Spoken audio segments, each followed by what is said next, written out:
Do you want to know how to create an account on your BullX?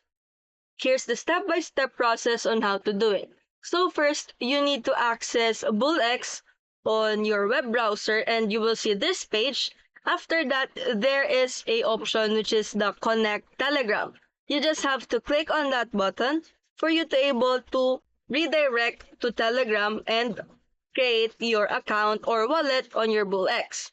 After that, just click the Start bot and you are now redirected to your Telegram application on your PC or laptop, and you will see of which number are you on the wait list for the early access of the BullX. And that's how you create a BullX account on your web browser.